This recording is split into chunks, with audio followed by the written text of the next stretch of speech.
কাবার গিলাফের প্রধান ক্যালিগ্রাফার বাংলাদেশি বংশোদ্ভূত। হ্যাঁ, সম্প্রতি এমনটাই ভাইরাল হয়েছে সামাজিক যোগাযোগ মাধ্যমে। সত্যি কি পবিত্র কাবা শরীফের কিসওয়া বা গিলাফ ক্যালিগ্রাফার বাংলাদেশি?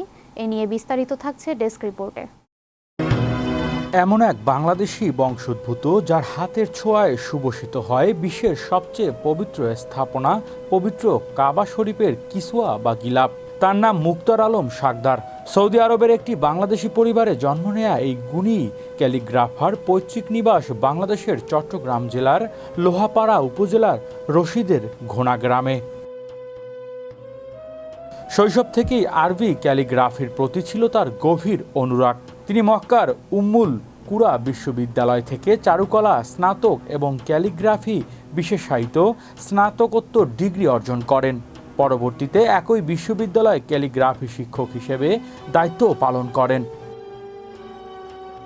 2002 সালে জুলাই মাসে কঠোর পরীক্ষা ও বাছাই প্রক্রিয়া সফলভাবে সম্পূর্ণ করার পর তিনি মক্কার কিসওয়া কারখানায় প্রধান ক্যালিগ্রাফার হিসেবে নিযুক্ত হন। সেই থেকে তিনি কাবার গিলাফে সোনা ও রূপার সুতোয় বোনা পবিত্র কুরআনের আয়াতের নকশা ও ক্যালিগ্রাফির দায়িত্ব পালন করে আসছেন। কিসওয়ায় ও ক্যালিগ্রাফিতে ব্যবহৃত হয় বিখ্যাত থুলুত লিপি।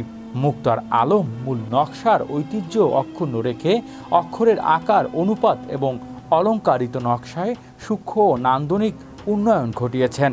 তার শিল্পকর্ম কাবার গিলাফকে আরও আকর্ষণীয় দৃষ্টিনন্দন করে তুলেছে। তার অসামান্য অবদান ও দক্ষতার স্বীকৃতিস্বরূপ সৌদি আরব সরকার তাকে বিশেষ রাজকীয় ডিক্রির মাধ্যমে সৌদি নাগরিকত্ব প্রদান করে।